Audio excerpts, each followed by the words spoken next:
Hi, anyone and everyone. Welcome to Have You Heard About This Case? My name is Sam. And my name is Kelly. Today, I am bringing you to one of my favorite places. And we're going to talk about a senseless murder of an artist, interior designer, and an activist. But before we get into it, what's your question for us today, Kelly? Okay, Sam. So my question today, we talked about this a little bit off air. What is your favorite cool down activity after we research these cases and we get so upset and we write our scripts and record? What's your favorite thing to do when the story is finally told and you still need to calm down? That's a good question. Usually I hang out with Rigby majority of the time. When I'm researching and recording, obviously, I'm busy. I'm at my desk. And he gets very annoyed with me that I'm not giving him attention. So the moment I'm done, he's just like, "You're free. Let's play." So it's time now. So he's literally staring at me from across the room right now because we just hit record and started talking. Oh, and he said, "I know what that means." Yep. It's no attention for me. How about you? What do you do?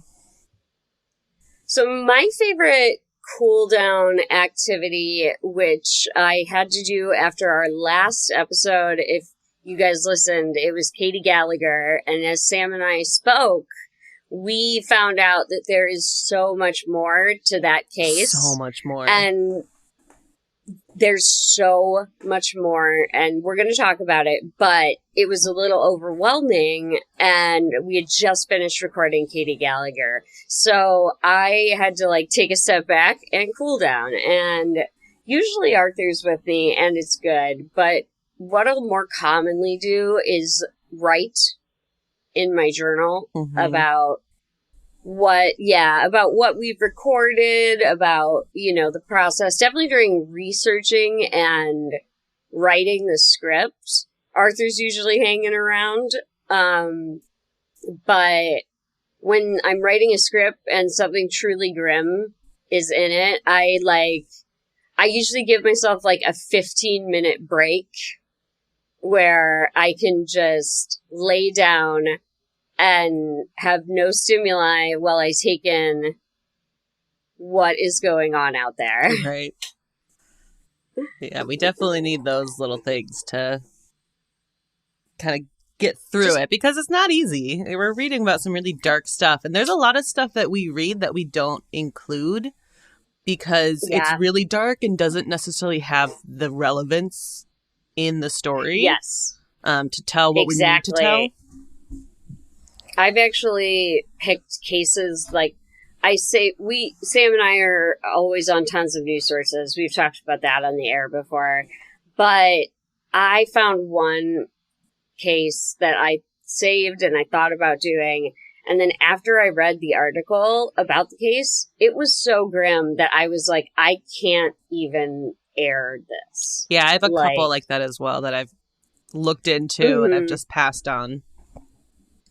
Yeah, because it's just we don't want to bring you guys the grimmest things that ever happened, even though most of our stories we tell are very dark and grim. There are some that just don't make it to air that I've read that I've had to take the cool down period for. Well, this case is definitely a grim case. There's a ton of twists and turns. And coming across my research, I discovered there was a lot of misreporting in this case. And then I found court documents. And everything was just blown open. I've written this script 2 to 3 times because of new information I've found where I'm like, okay, I need to rewrite that part. Right. That happens to us all the time. We'll hear in the next episode that I do details that I missed from Katie Gallagher because things just pop up. Well, the connections in that case, I'm very excited to go over that next week. But the connections in that case are very widespread. And there's so much to it. And I know a few There's a lot. details from half of an article I read, and I had to force myself to stop so that you could tell me later. Yeah. Yeah, I'll tell you later. It'll be maybe a little bit longer because it is quite wide ranging. But I'm interested to hear your story you have for us today, so we can take a little break from what's happening in New York right now. Yes, well, we're not going terribly far away from New York. We are going to Salem, Massachusetts. And I love New England. One of my best friends lives in New Hampshire, and I've been incredibly lucky to go visit her a few times. And she's a fantastic tour guide, and she's taken me all around New England. And even last October, my sister Ash and our friend Allie took vacation to Salem. And the three of us just instantly fell in love with the whole area. And I'm pretty sure if I could move anywhere, I would end up somewhere along like coastal New England. Ooh, that would have been a good beginning question. That I'll have to keep that in my back pocket. Right. But I knew, so Ash, Sam's sister, you guys have heard from her before. She was on our Paulding Light episode. And when you guys took that trip, I was like, that is the best idea. Because, like Sam just said, they went around Halloween. And I would just love to visit that area. I want to go back so when cool. it's not October and when it's less touristy because I just love the feeling of the town. And we really, one thing that I try to do a lot when I travel is find like local stuff. And that was a big goal of ours. Yeah. When we were there. Yeah.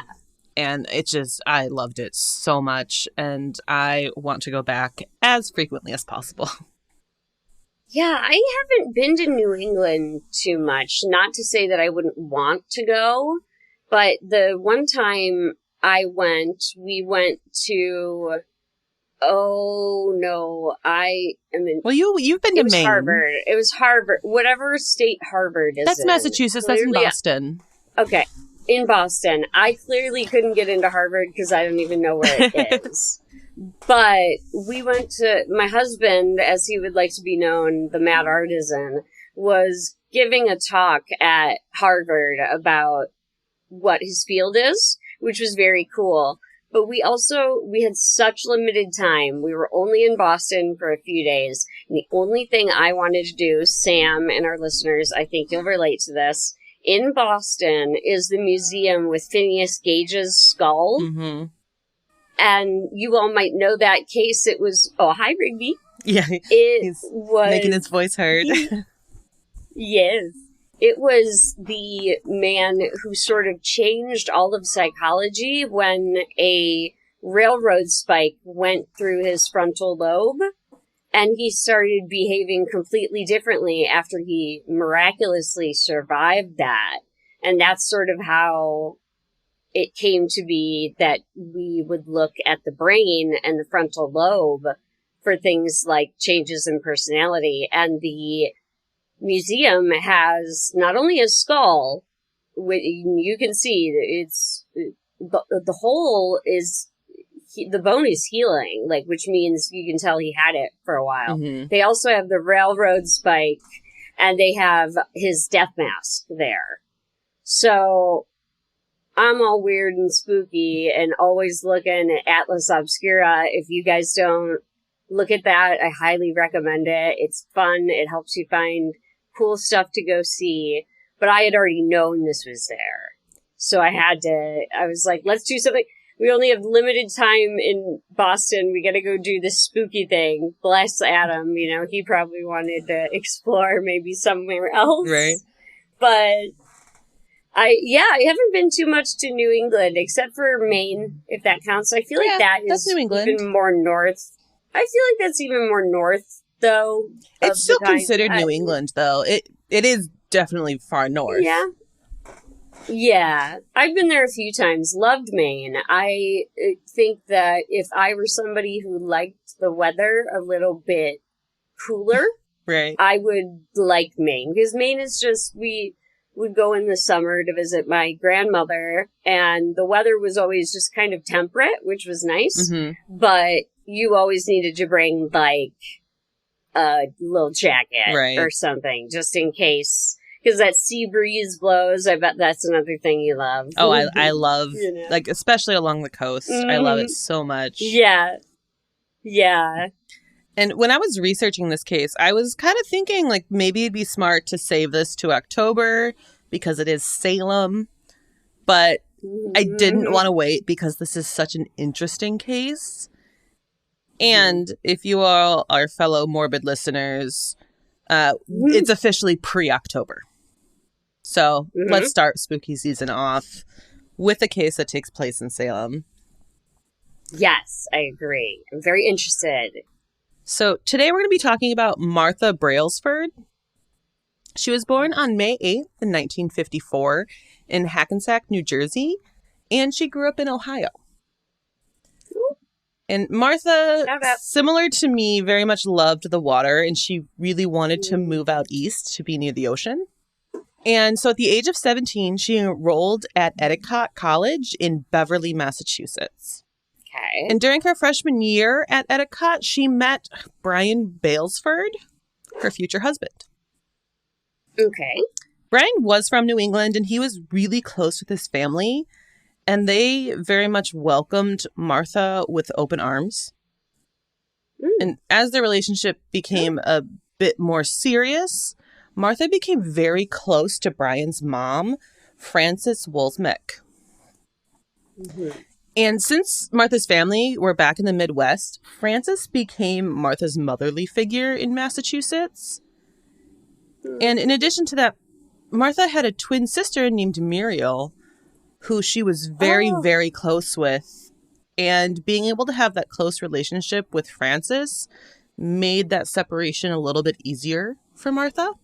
Oh, yeah, because when she moved from her home, from Ohio, her twin sister did not go with her. Okay. I believe eventually she did move out there. There was a lot of reporting in this case that was inaccurate. That's what you said. Yeah, misreporting. Yeah, and so I did see a couple of articles that Muriel was in the area through like conversations, but none of that I found like officially confirmed. So it's possible, but either way, she still had a close relationship and they talked frequently.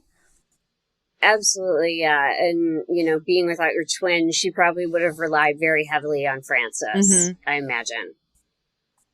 And Brian and Martha married in 1983, 12 years after they met, and they settled in Salem, which is only about a 10 to 15 minute drive from where Martha went to college. Beverly and Salem are directly next to each other. Oh, okay. Brian was a captain for a ferry in Boston that would go from Boston to Provincetown. And Martha was an incredibly talented artist. And with her love of the sea, a lot of her paintings focused on underwater scenes. She was also a self-employed interior designer and an animal rights activist. Oh, I love her already. In an article on wickedlocal.com, they said that Martha Brailsford was a champion for the little people who belonged to animal rights organizations. She never backed down when she thought she was right. And this made Martha very well respected and well liked in the Salem community. And she was also known to make friends very easily. You just said that that you liked her personality. Clearly others did as well. Oh, that's great. And when Martha was 37, she met a new neighbor and they started to walk their dogs together. They kind of made this their morning habit. Sure, yeah. I get it. Right? This neighbor was named Tom Miami. Tom worked for Parker Brothers Game Company in Salem as an engineer. And he told Martha that his wife had recently passed away from cancer. And Martha, being the kind person that she is, felt bad for him and wanted to start this friendship while they were walking their dogs. Yeah. On July 12th, in 1991. Brian arrived home from work around 9 p.m. and Martha wasn't home. Mm-hmm. He thought it was a little odd because some of her artwork that she was working on earlier in the day was left on the front porch. But he assumed she'd be home soon, and he went to bed. Okay. He woke up around 12:30 a.m., and Martha still wasn't home. So by 1 a.m., he called the police. Mm-hmm. And he told the officers that this was very much unlike Martha to not leave a note or a message if she was going to be gone all night. Mm-hmm. And according to Justial U.S. law, the police told Brian that he should stay home while they look into Martha's disappearance. Mm-hmm. But Brian didn't listen to this. He started to walk in a park that was nearby their home, where Martha was known to walk frequently. Oh. And he remembered that she would often walk her dog with Tom around 7 a.m. Mm-hmm. So at 7, Brian went to Tom's apartment, and they're neighbors, so it's very close to where he lived. Oh, okay. Mm-hmm. And so he just wanted to go talk to him, see if he had seen Martha, trying to get any lead that he could. Right. And unfortunately, Tom wasn't home. Mm-hmm. So Brian continued to search, continued to walk, and he went down to a nearby pier. Mm-hmm. He saw that Tom's boat was in his slip, but Tom also was not at the marina. So he's kind of going in circles at this point. Right. He decides just to loop back to Tom's place to see if he's there. And at this point, Tom was home. Okay.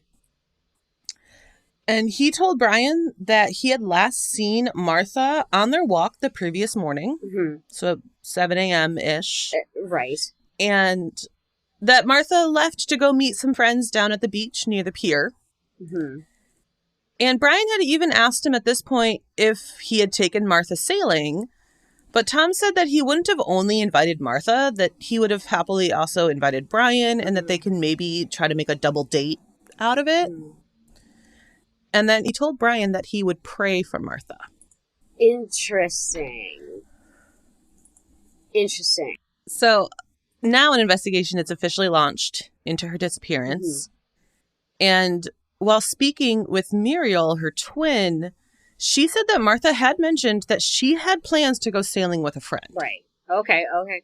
Muriel said that she didn't know the person that Martha said she was going to go sailing with, but Martha told her his name was Tom. Okay. And then later, this information was backed up by Martha's friends that she spent time with at the beach that morning. Okay.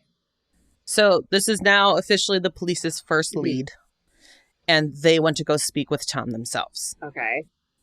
Tom said that he did know Martha and that he did see her that morning on their walk, but he didn't know where she went after he saw her. And he told investigators that he was married and that wouldn't look good. That's weird. He's making a lot of weird statements. A very odd, like, it's sort of the thing of where, like, a criminal is being interviewed, and not to say that he's a criminal yet, I haven't heard the entire story, it just seems the way he speaks that they are... It's very much non sequiturs and maybe trying to answer a question that they think the cops are already going to ask them. So they reveal information that's not necessarily necessary. And well, what's really weird about this statement in particular, he told Martha his wife died of cancer. Oh my gosh, you're right. What? But immediately he's telling the police that he's married. Wow. And also it was weird before too when he said he would pray for her. Not that that's weird. I totally understand that might be a common statement someone would offer you. But it seems very early. Like the husband was just looking for Martha and he jumped right to, I'll pray for her. Like that. Exactly. Yeah. So the police immediately felt like Tom was lying. But at the moment, they didn't have anything to go on beyond their gut feeling. So investigators interviewed witnesses at the nearby Salem Willows Pier. And for a little more context here, Salem Willows is the neighborhood that Martha, Brian, and Tom all lived in. And it's this like little peninsula that kind of comes off the edge of town. Mm-hmm. And so it's pretty secluded. Lake town. It looks like a really beautiful neighborhood, and it has its own little pier for that neighborhood. Right, like a lake town. Yeah, we both, like we said, have very much grown up in lake towns, so I'm very interested about his boat and the location of it. Which his boat is at Salem Willows Pier. And that's where Brian had walked trying to find her early that morning. And he found it in the slip. So exactly. For anyone who doesn't know, that's the dock on the boat. So his boat was there when Tom went to check. Exactly. Okay. And so they went to go find potential witnesses. And they found a couple that said they did see Martha and Tom together getting onto his boat named the Counterpoint at 1 p.m. Okay. So more pieces not really fitting together. Right. That's later than I would expect. Given that they typically went to take the dogs on walks at 7 in the morning. Yeah, I believe they did take their dogs on a walk at 7.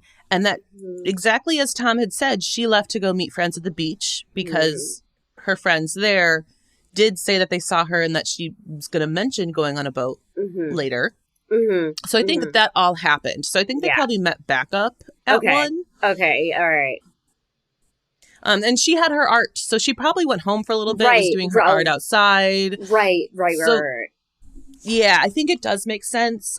There was a lot of issues with trying to find like the timeline of the day. I had to pull this from a ton of different sources. So it might not be perfect. Well, but I that feel you, all fits and makes sense. It does all fit. It does all fit that it might be 1 p.m.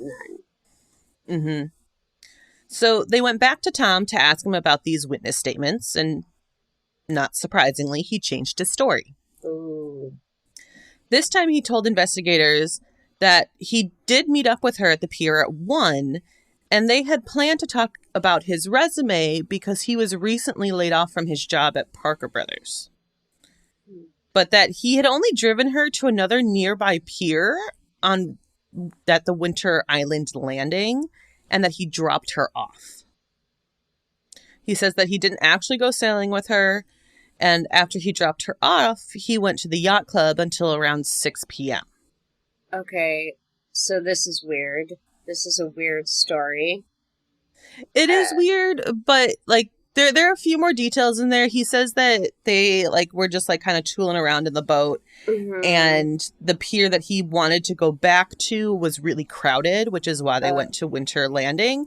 Okay. And so I can maybe justify that. Yeah, I can. But it is weird. It is weird. Yeah, I can see that a little, but I have to sort of do a little bit of mental contorting to make it fit. Like why he would drop her off at like a separate pier. The pier's not far. Okay. I will say that. I was going to ask. They're not far from each other. My next question was going to be, did she know where she was in this pier? Yeah, it'd probably be a little bit of a walk because I think it's another little like peninsula that comes out. But it probably would have been less than a mile walk. Okay, so she knew where she was. Okay. Yeah, when I was in Salem, I took a little like bus tour, and they're like minutes from each other on a bus. Okay. So not terribly far. Okay. So now investigators turn to the harbor master to ask for help to find additional witnesses at the Winter Island landing. And they found Dr. Ronald Polka. And he was a local dentist, and Martha was one of his patients. Okay. He said that he was at that landing from noon to 2 p.m. and that he never saw Martha during that time. Okay, and sorry, my memory is just refreshed. He did tell investigators that he had dropped her at the pier at 1 p.m.? He had left the other pier at 1 p.m. Okay. That's when they met up. Okay.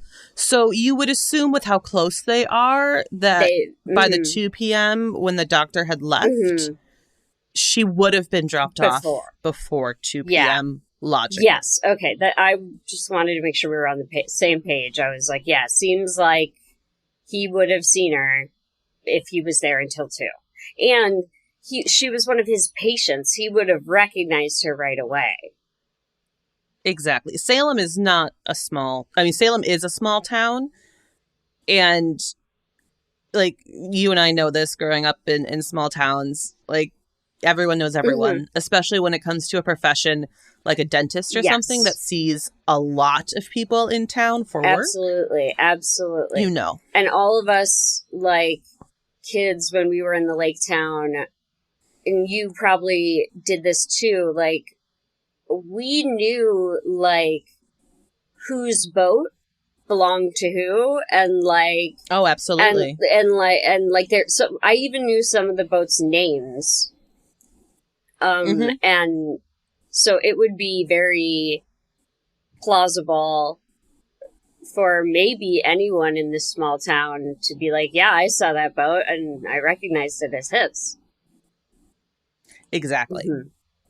I will say, though, during my research, I didn't put it in my notes anywhere, but I did see that there were, and this was more current time, so I think this was in like the 20-teens, but there were 3 boats in Salem with the name Counterpoint. Okay. So it's not an uncommon ship name or sailboat name. But you're right, like model of boats, all of that. Yeah. I know when I was 14, I worked at a coffee shop that had a drive-through, and I knew all of my customers' cars where I could see them pull in the parking lot and start making their drinks.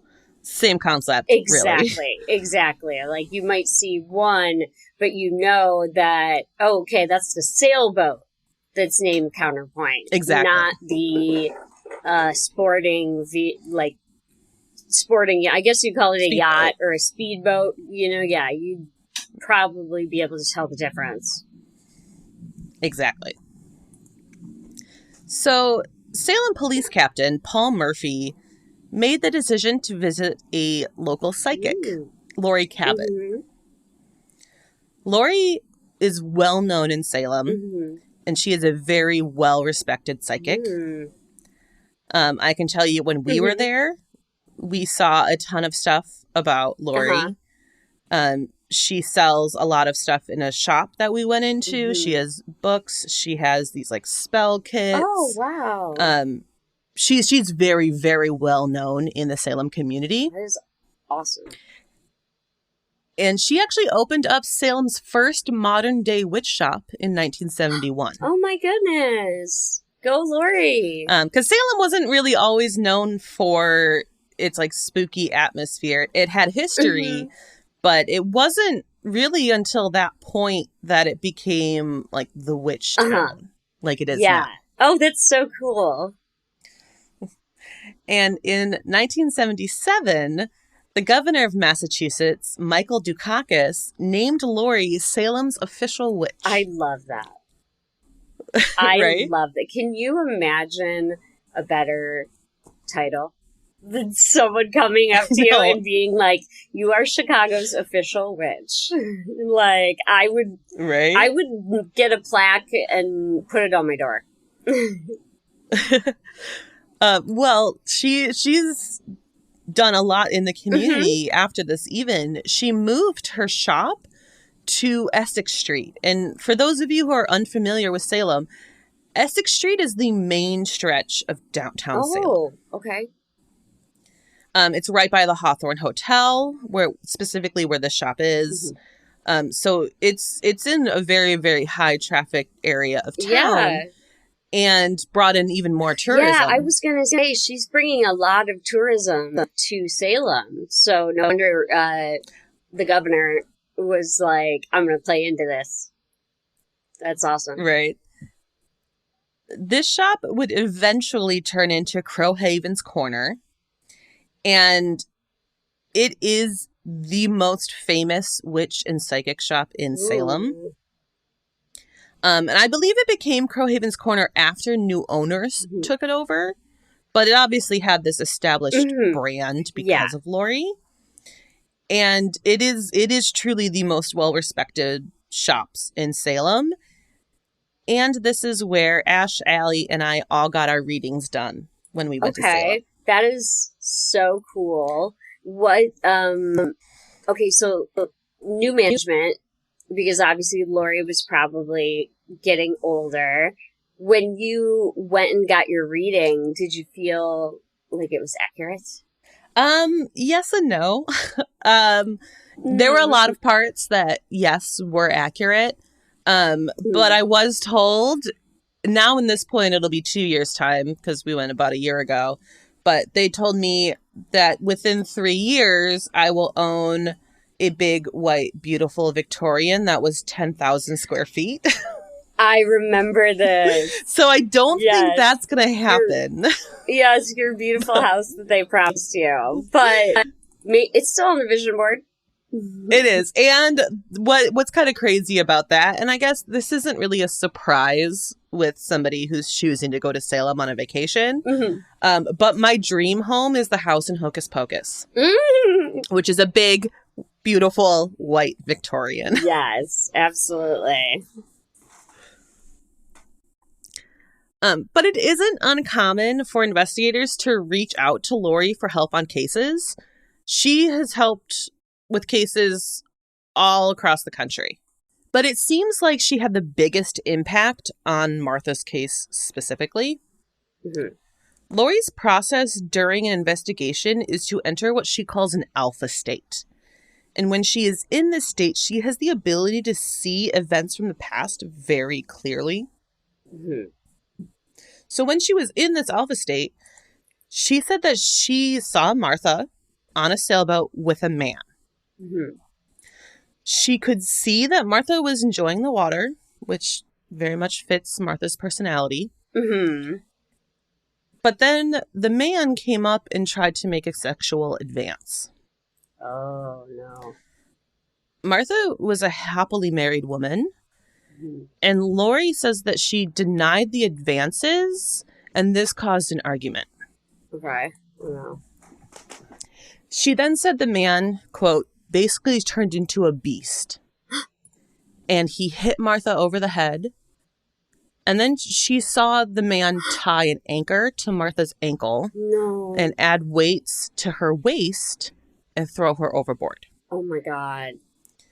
She also said that she believes Martha's body could be found off the coast of Marblehead, which is a little bit south of Salem. Oh no. That is so scary. Just, if it's true, if what she's seeing is true, that is sort of one of my biggest nightmares, is someone tying an anchor around me. Because, oh God, she would have been aware. If this is true, she would have known what was going to happen to her. Even just the idea of being out at sea, you have truly nowhere to go. You are trapped. Yeah. Oh my gosh. So now the police are questioning Tom a third time. And again, his story changed. Oh, Tom. This time he said that he did go sailing with Martha, and they were out at sea when a rogue wave hit his boat and caused Martha to hit her head on the mast and fell off the boat near Gloucester, Massachusetts, which is a bit north of Salem. Okay. I don't mean to interrupt you, but a rogue wave? Which is not impossible. I will say right now, it's not impossible because... It's not impossible. But it's wow. It's uncommon, I would say.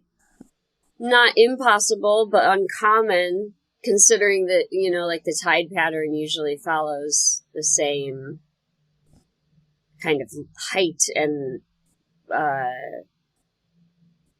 there's a special boat word for it that I've forgotten, shame on me. But, Okay. All right. A rogue wave. Okay. So Yeah. again, that's not what you said before, Tom. Yeah, it's the fact that his story is changing over and over Exactly. that immediately is like, okay, this seems like a stretch. If this was the story from day one, maybe it's easier to digest. Right, but this is story 3 we're on now. Mm-hmm. Yeah, and he said he panicked when he couldn't find her and he didn't report it. Oh my God. And he said he didn't report it because he was nervous that his wife would find out that he had another woman on his boat while she was visiting her mother in Kansas. Oh my gosh. Oh my gosh.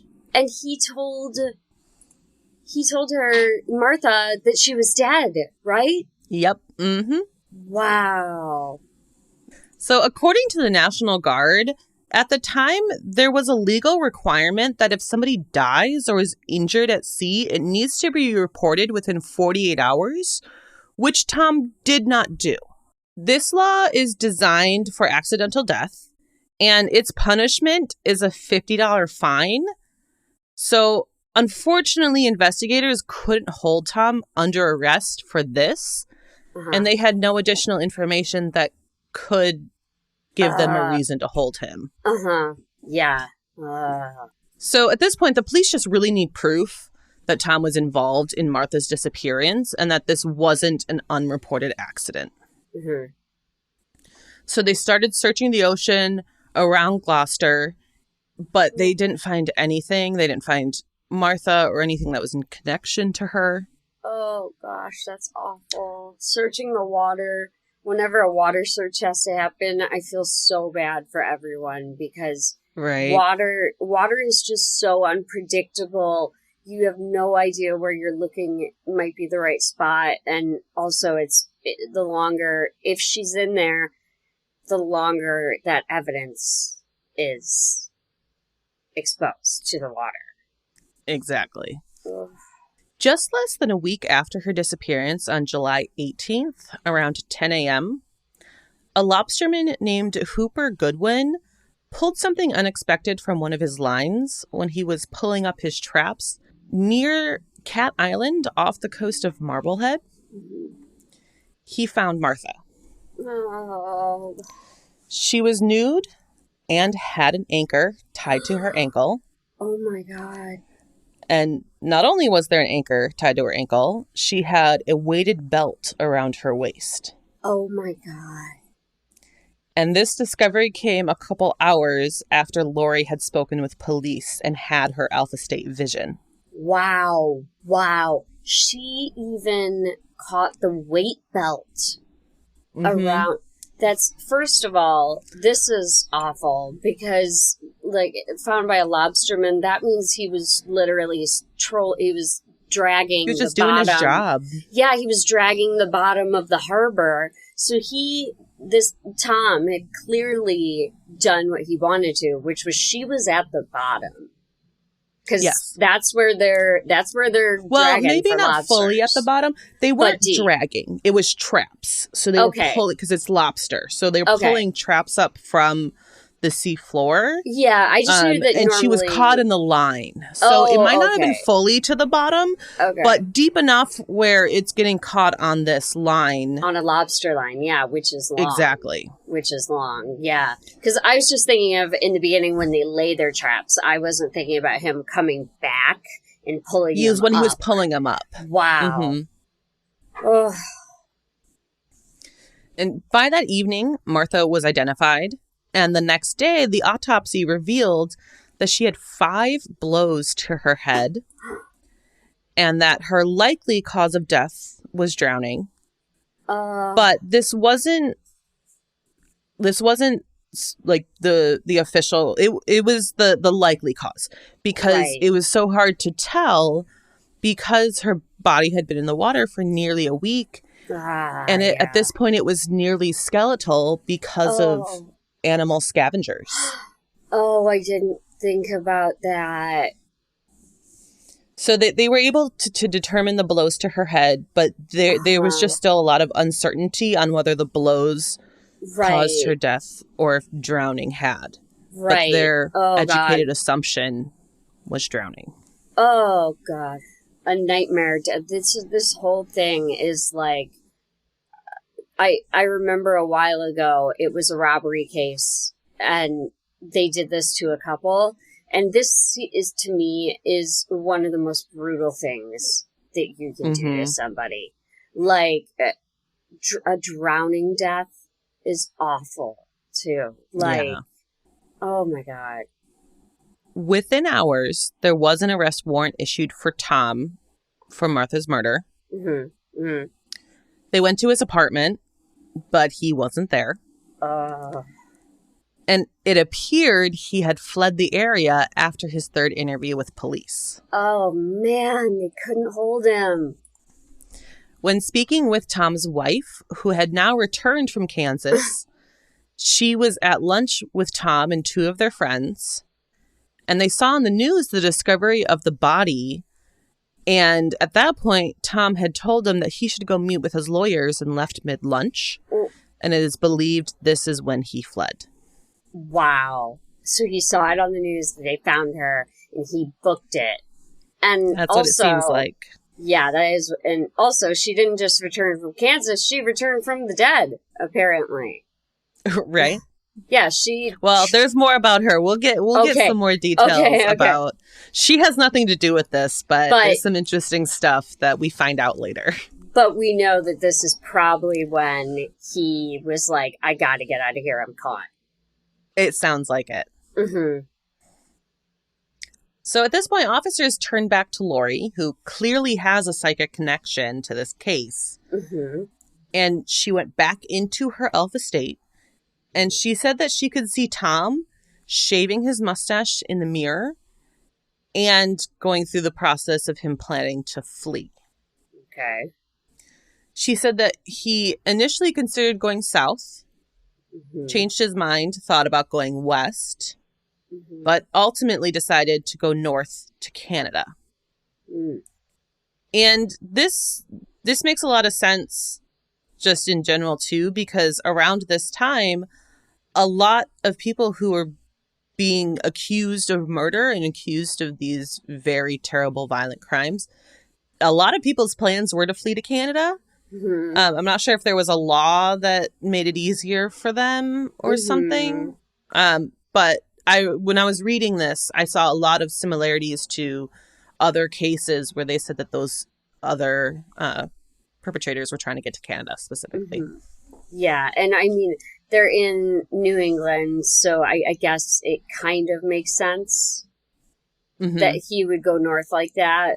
If it, maybe the border was just easier to cross back then, because we're talking 70s. This is 1991. Oh, this is 91. Okay, well, even 70s then... is when Lori opened her shop, so this is 1991. Oopsie. So even in 1991, though, maybe the border was easier to cross?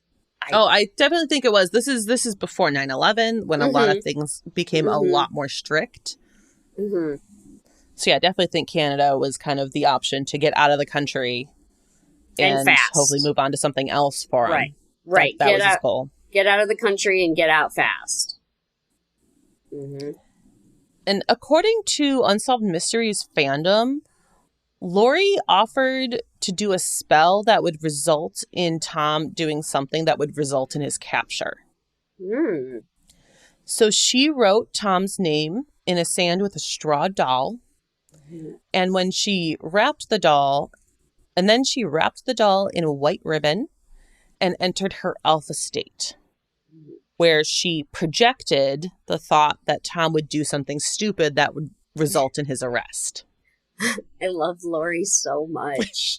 Right? Go, Lori. I will also say, when I was doing research on her, she looks like Stevie Nicks. And I'm just you're amazing. You're oh my gosh, you're perfect. Right? Yes. I'm pretty sure she's still alive too. Really? I was going to ask you. She was born in the 30s, so she'd be late 80s, early 90s. Yeah, I was going to ask you if the store changed in management because she had passed, but no. This is awesome. I mean, hey, whatever you got to do to get the case solved, and so far this lady has been bang on correct about everything. Right? So on July 20th, in Waite, Maine, near the Canadian border. Mm. Locals called the police after they saw an unfamiliar car outside a cabin that was known to be vacant. Mm. Police arrived, and they had noticed that the front door of the cabin had been broken into, and they found Tom. Oh. And instantly arrested him for trespassing. Mm-hmm. So again, Lori was right. And Tom had even shaved off his mustache. Wow. Wow. She got every detail. Every single detail. Wow. I'm glad they went back to her and weren't like, because 91 is a time where people still might like turn up their nose at using a psychic. So I'm so glad they went back to her. I think if they were in any place other than Salem, this would not have happened. Interesting. I don't think they would have gone to a psychic if they weren't in Salem. I think that Salem had that reputation of psychic and people who do magic and witches are a good thing and not to be feared. Yeah, that's so good. So after his arrest, police are interrogating him. And guess what? His story changed. Oh my, 4. We're on V4, everyone. We're on V4. This time it only changed slightly, but it did change. Uh-huh. So as he previously said, they were sailing. A rogue wave caused Martha to hit her head and fall overboard. He then continued to say that he pulled Martha's body back onto the boat and could see that she was seriously injured. He attempted CPR and was unsuccessful. And that this is the point he panicked and he stripped Martha of all of her clothes, tied the anchor to her ankle, and put the weighted belt around her waist, saying that he couldn't bear to have her body on his boat. What? This is... I mean, if I were a cop hearing this story, I would have to just be thinking the whole time, like, control your face, control your face, control your face. Right? Because I would be like, are you pulling my D right now? Like, you pulled her, but you attempted CPR, and then you were so scared that you had to strip her clothing? What? Well, the excuse he gives for that, which... yeah... Like, I kind of get it, but I still think it's 100% a lie. It's for sure a lie. But he said it was because the water was so cold that she'd go into hypothermia, and that is something that you do. You want to take off the wet clothes. So it's like, okay, I understand how you came up with that lie, because the lie came from a small bit of logic, but as a whole, doesn't make sense. Yeah, it doesn't make sense to me. Yeah, no, Tom, no. That's gonna be no, Tom. Right. So Tom's trial was in 1993. And at this point, he is still maintaining that he did not kill Martha. And so his defense team had to try to explain away the multiple lies that he told. Oh, man. They said that he suffered from schizotypal personality disorder. And according to the Cleveland Clinic, schizotypal personality disorder, STPD, is a mental health condition marked by a consistent pattern of intense discomfort with close relationships and social interactions. People with STPD have distorted views of reality, superstitions, and unusual behaviors. Their relationships are usually hindered by their symptoms. Schizotypal personality disorder is one of a group of conditions called cluster A personality disorders, which involve unusual and eccentric thinking or behaviors. Personality disorders are chronic, dysfunctional behavior patterns that are inflexible, prevalent, and lead to social issues and distress. People with schizotypal personality disorder typically display unusual behavior, odd speech, and magical beliefs. Mm-hmm. They often don't recognize their behavior is unusual or problematic. Mm-hmm. People with schizotypical personality disorder later develop schizophrenia. Mm-hmm. So they're really trying to use STPD as an argument to his actions. And they went as far as saying that he believed every single lie that he told as part of his disorder. And in turn, his actions on the sailboat that day were a result of the disorder, and he can't be held accountable for his actions due to his mental state. Okay, so I know you said that I was going to get mad. Yeah, I gave you a warning. You did give me a warning, and I'm mad. You guys know by now, listening to this podcast, I'm usually mad. But nothing makes me, hot, livid, than a murder suspect using mental illness and hiding behind that and using that as their excuse for their crimes. Because schizotypal personality disorder doesn't necessarily make you commit murder. Even if you're schizophrenic, you don't typically commit murder. It doesn't make sense that they're saying that his STPD is causing him to tell these lies. Mm-hmm. Like that, I don't know. No. Yeah. Because I think this is one of the main things that really adds to the stigma of mental illness when people are doing this. Do you think he really had STPD? Or I do think that there's a possibility. Mm-hmm. I will say that. I do think... Okay. And you'll hear some more stuff later on why I think that. Okay. But when I found this stuff on... let me bring up the site really quick. I found this all on justiauslaw.com. Mm-hmm. Mm-hmm. And I'm not sure if you're familiar with this site. Supposedly it is a site that pulls court documents and kind of creates a narrative explaining them. Okay. Some of the stuff I was reading, I felt like was a weird thing for a court document, but I couldn't actually see the court documents themselves. Mm-hmm. So I tried to do some research on the site and see how well accredited it is. And it does seem like it is a great resource. Right. Right. But, sorry, go on.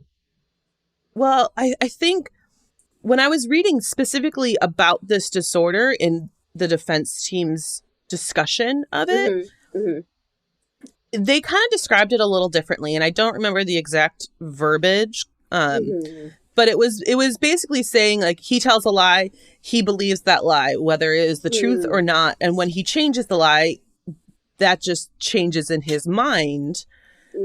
And that becomes the new truth to him. And that's kind of, if they're going with that portion, okay, I understand it. And I think, yes, he could be.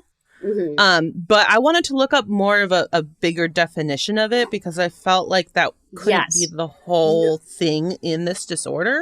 No, you're so smart to look up the whole definition because also this is according to the Cleveland Clinic, which it sounds like I'm bragging and shout outing, which I am, because the Cleveland Clinic is actually one of the best hospitals in the Midwest. So if that's why I wanted to find one that was highly accredited that I knew I could trust their definition. Exactly. So if this is their definition of it, then this is what I would believe.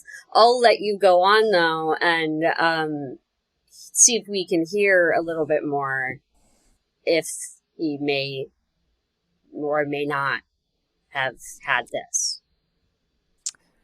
Well, the prosecution came well prepared. Yes. With some very damning evidence. Ooh. And this evidence shows a pattern of very dangerous behavior. They found 2 women who said they went sailing with Tom and that they both were sexually assaulted with him while trapped on the boat. Oh my gosh. The first witness, Roxy Platt, says that she was sailing with Tom on July 8th, 4 days before Wow. Martha went sailing with him. Wow. Tom had suddenly become very sexual towards her, and he started to talk about other sexual encounters he had with other women on the boat. And at one point, he fully stripped down and started sailing while fully erect. What Yeah. the fuck? I feel this must be so scary. Like, I can't imagine. You're trapped with this person, like we said earlier. When you're out on that lake or in the ocean, there's nowhere you can go. There's nothing you can do. You might not even see shore. Right. This poor woman. And to think that, like, it could have happened, like, he could have done this again. Mm-hmm. And obviously, it's an understatement to say that Roxy was very uncomfortable. And she, in the court documents, she says that she completely faced away from Tom. She refused to even look in his direction until they returned to shore. Mm-hmm. And once they were back on land, he told her to not make a big deal out of it. I hate this guy. Yeah. I hate this guy. Like, don't make a big deal out of it. That is so scary. That is so scary. Then either the next day or the day after, Rosemary Farmer joined Tom on his boat. And from some articles I read, he had told her he wanted to buy her house. Mm-hmm. And that was kind of how he lured her onto the boat. Right. And he told Rosemary the same lie that he told Martha, that his wife died of cancer. Oh my God. And he also did tell this to Roxy, so this just seems to be like his story. Right. While his wife is in Kansas visiting her mother. Right. Wow. And after they started to sail, Tom started to repeatedly touch Rosemary and started to put his hands down her shirt and her pants. He then anchored the boat. No. Fully stripped down naked so that he could put on swim trunks. Went for a swim. And once he returned to the boat, he again got naked. And Rosemary asked to go back to the shore. She didn't want any part of this. Right. Like, that is, again, I sound like I just have a great respect for water growing up in a lake town. And that's why I'm so spooked and scared about these things of him, like, dropping anchor and stuff like that, and why I'm reacting the way I am. Because that is just, when you're out there and you can't even see shore and you anchor, that's probably, Rosemary must have been so scared. Oh, absolutely. And I think about it, especially, like, in your position, if you're anchoring, your boat can easily rotate. And if you don't know, like, Rosemary might not know the controls of the boat and which direction is shore. And that thought terrifies me. I'm assuming Tom knew well and all of that. Oh, yeah. But, like, if you're not educated and you're a guest on someone's boat and they're acting like this, and then you don't even know which way is home. Yeah. That's a terrifying thought to me. Absolutely. That's so scary because it's very likely that even if you grew up around boats, I grew up around boats. I got my boating license in Ohio. Being on someone else's boat, you just don't know the controls. You may have an idea, but it's like jumping into somebody else's sports car. Right. And even like I look at it as I can get on a pontoon or a speedboat or something like that. And I bet I could drive it and I could have zero incidents and I know what I'm doing. You put me on a sailboat, I know nothing. I've never gone sailing. I know it's 100% different. It's completely different from regular boating and also incredibly more labor intensive, and the controls.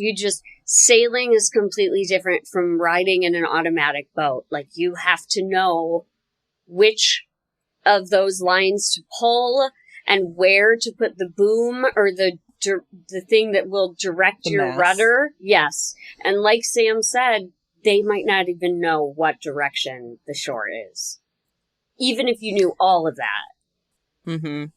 So after she's asking him to return to shore, they're in the galley, and Tom grabs Rosemary by her waist and tries to pull her into the cabin.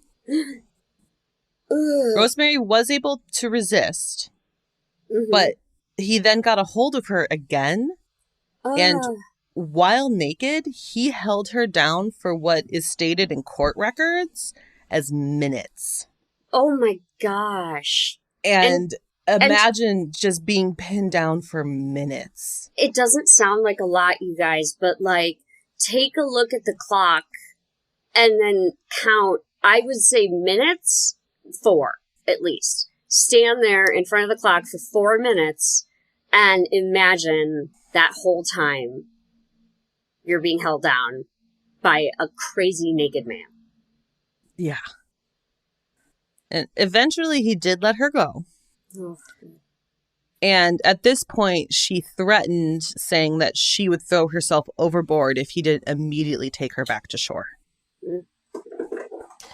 And it was at this point that he had complied with her demand. Okay.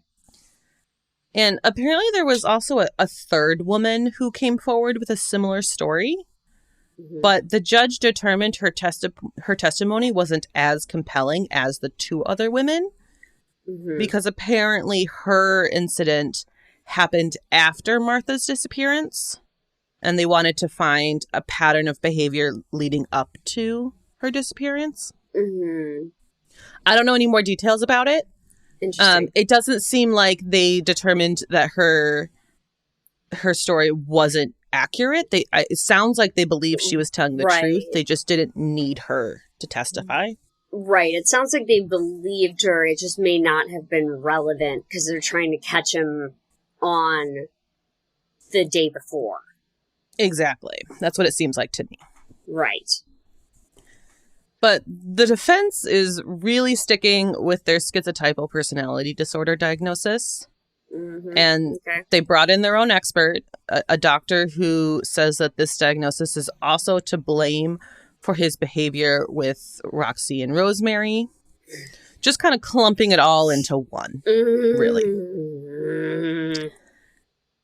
But this just doesn't explain the severity of Martha's injuries. No. If this happened and a rogue wave came and knocked her off the boat after she hit her head, you would think that there would be one, potentially 2 blows to the head if she hit her head like on the side of the boat when falling in the water.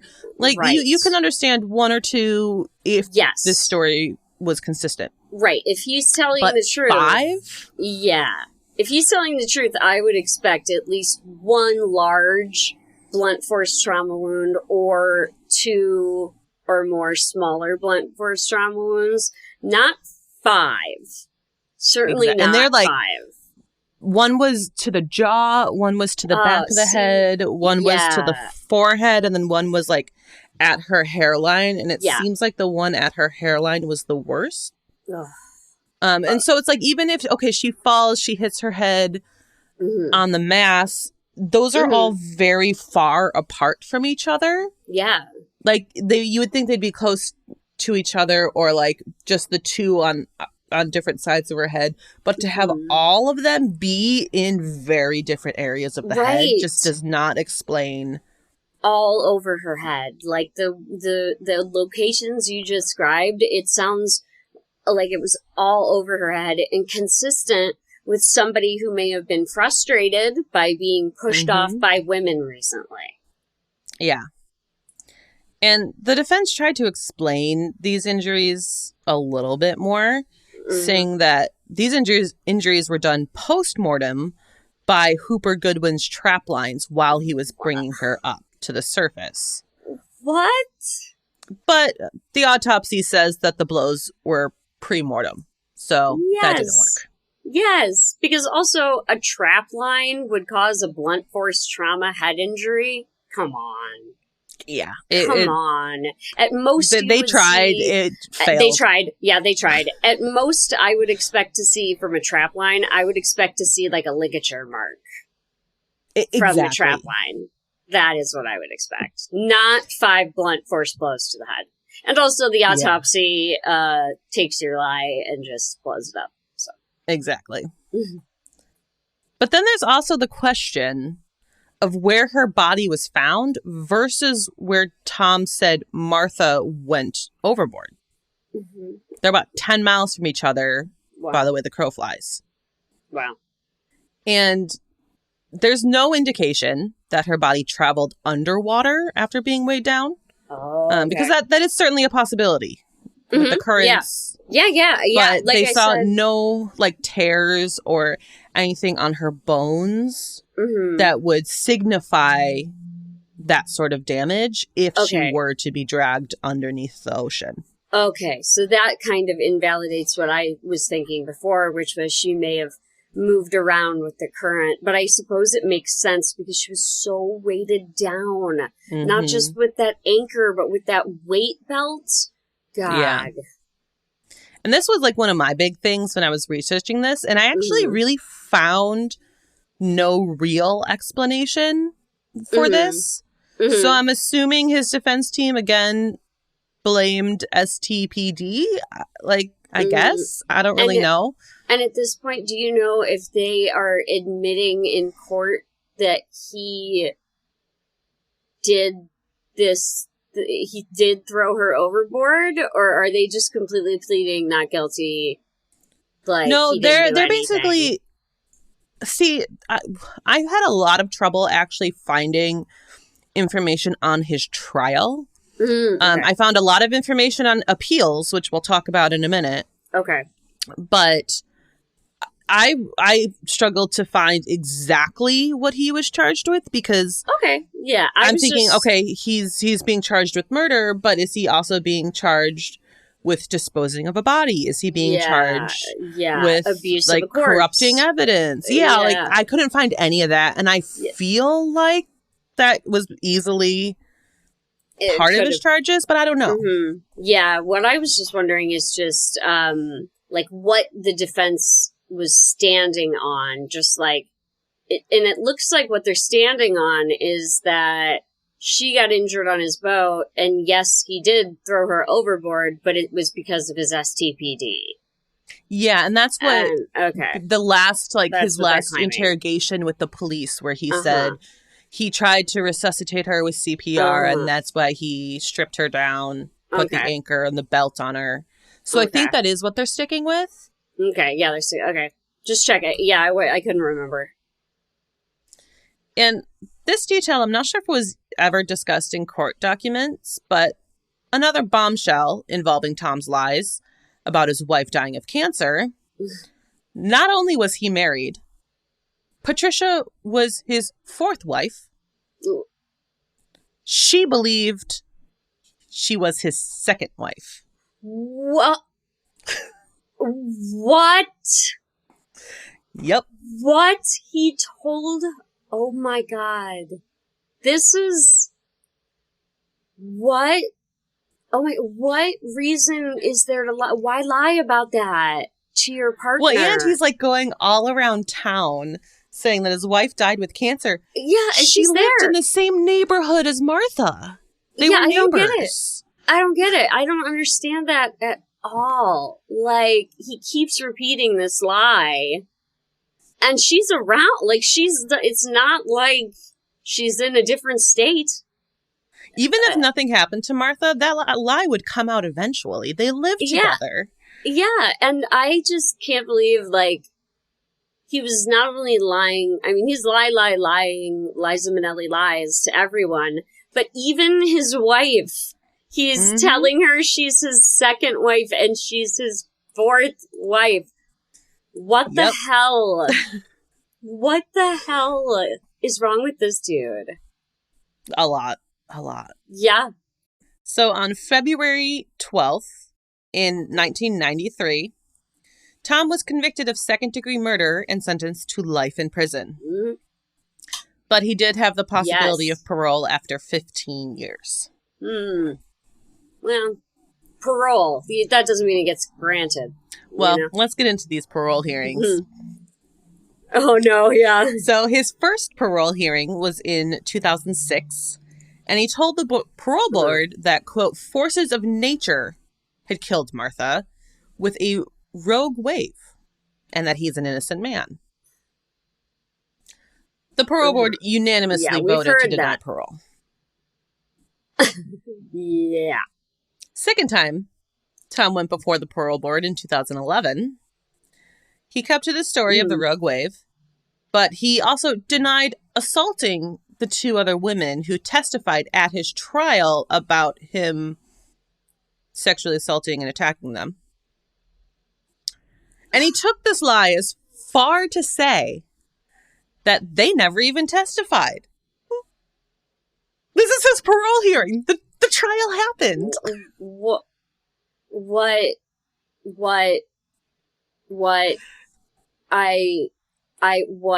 I mean, I'm starting, the thing is, I can see now, like, with these parole hearings, and he's just kind of pulling it out of nowhere, I can see how he may have had schizotypal personality disorder. I can see how he may have had that. However, again, I'd like to reiterate that doesn't mean that you would kill someone or be a bad person. Tom was just a bad person, and it sounds like he may have had schizotypal personality disorder. That's exactly what I'm thinking. It may be both things are true. Both things can be true. And the reason I think, and I'm swayed a little bit towards the fact that he may have had the schizotypal personality disorder, is that he's sticking with this lie that he's had for so long. It's 16 years later in 2006 when he first goes before the parole board. So he is sticking with this lie, even though he knows he was convicted on it. And I don't know if it's even entering his head that he could show remorse to the parole board. Yeah, exactly. And maybe it would change things. And that's why it makes me think he might have this personality disorder that makes it hard to relate to people and not really understand. I didn't put it in my script, but there is an author. I don't remember her first name. Her last name is Press. And she wrote a book on this case. I tried finding it, but it's not in the Chicago Public Library, so I couldn't get my hands on it. But she did interviews with him, and he sued her at one point. I'm not exactly sure for what. I'm assuming, well, it can't really be defamation, because if she's reporting on what's in court, that's not defamation. But he sued her for something. And apparently in letters that they exchanged, he had acknowledged remorse in some of those letters, but he's never acknowledged it in the parole board. Wow. And he also denied suing her to the parole board.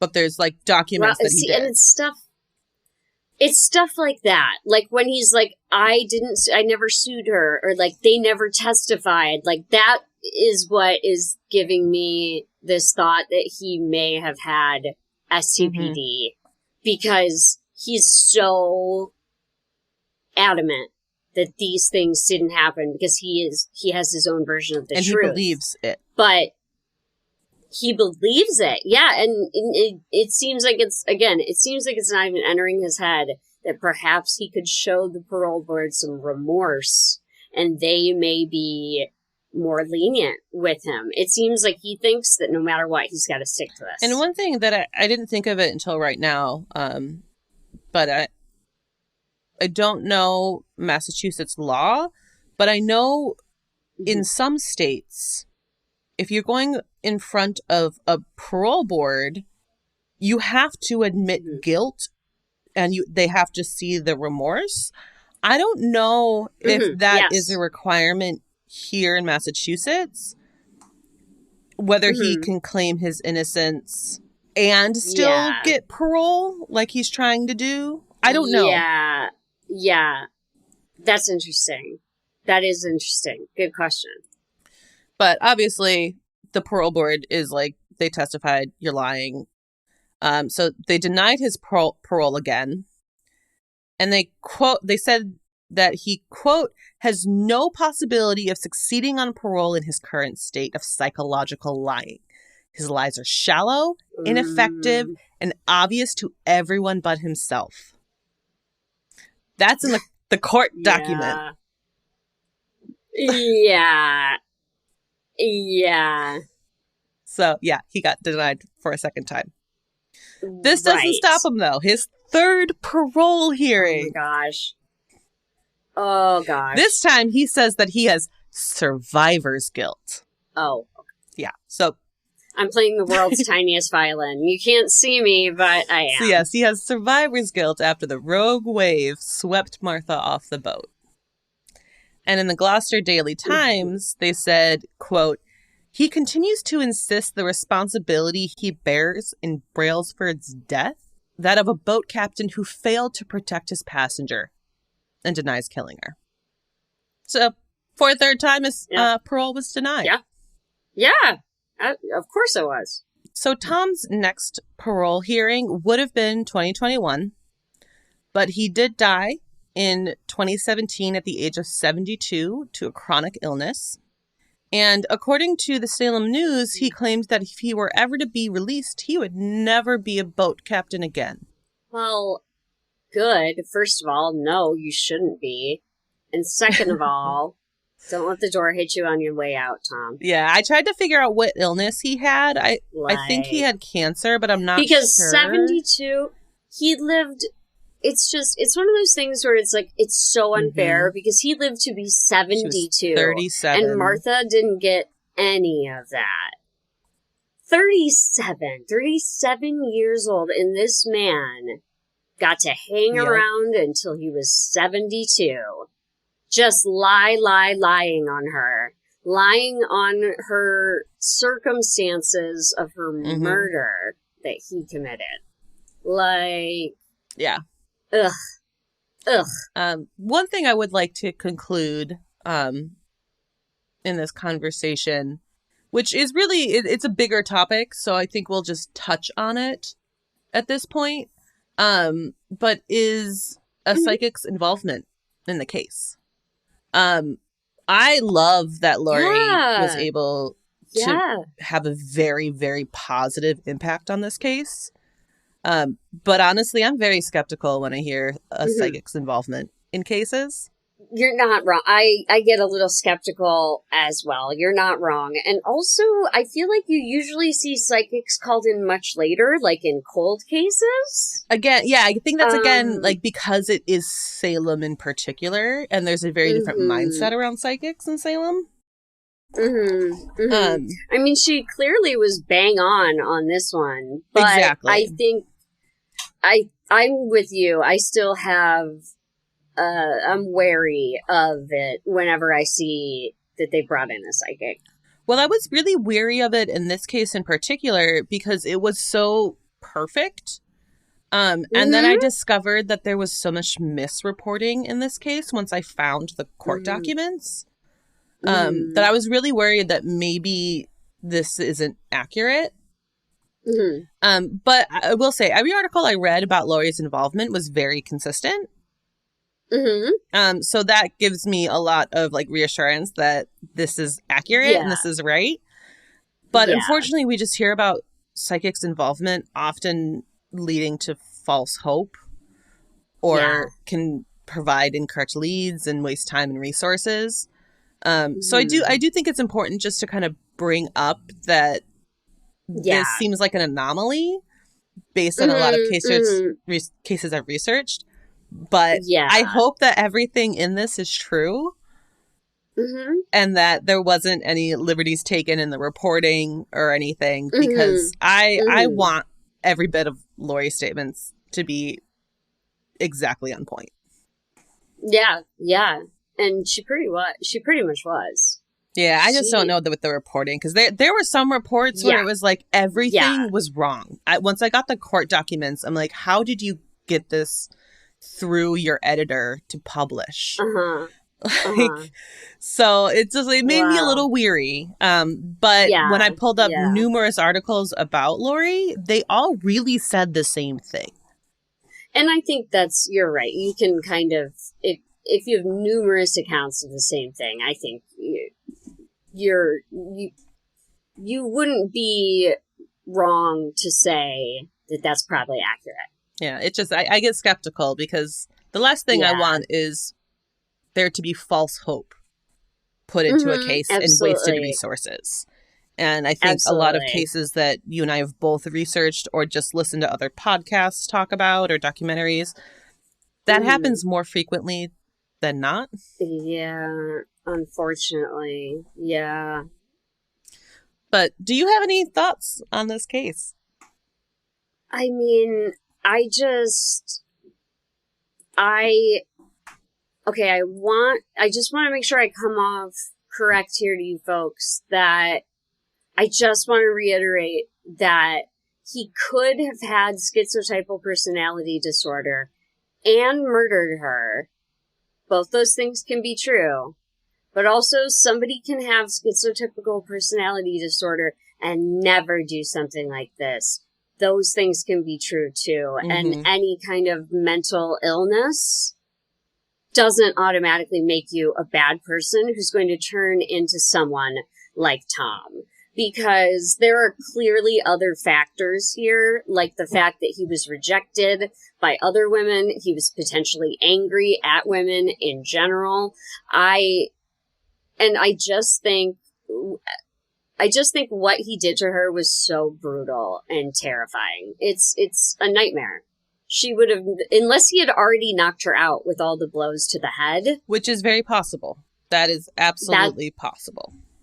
I really hope that's what happened, because if he tied an anchor to her while she was alive, that has to be so terrifying. I can't think of anything scarier. And this man is just, he has schizotypical personality disorder, potentially. And he's a liar. And he's a criminal. And he's a murderer. Yeah, so, I do think he has, maybe not specifically schizotypical personality disorder, maybe something else. But I do think that he has something that is convincing his brain this is fine. And right. I think that his conviction is accurate. I think his appeal denials is accurate. Yeah. Regardless of his well. disorder. I do as well. And then I also, for a final thought, I just want to back what you just said, that sometimes psychic's involvement, while I'm really grateful that it was so bang on in this case, that's incredible, it often is, I feel like it's an outlier. And I feel like a lot of times, like you said, Sam, it can provide false hope. Mm-hmm. You should have seen me because I did not know about Lori's involvement when I started researching.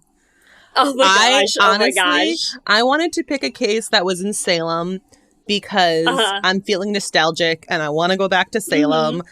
That's truly the only reason I picked this case. I literally Googled like Salem true crime. And then I'm going through all of this. I'm like, oh, this is an interesting case. This man is luring women onto his boat. And then I'm like, oh, wait, we have a psychic. This is like the perfect Salem case. Lori has entered the picture. Yeah, so I was like reading through all of this. And I'm like trying to text you and not give anything away. Mm-hmm, mm-hmm. Yeah, you were. But I'm like, I just want to tell you everything now. I don't want to wait to record. Right, you were like, you're going to get so mad. And I was like, yeah, probably.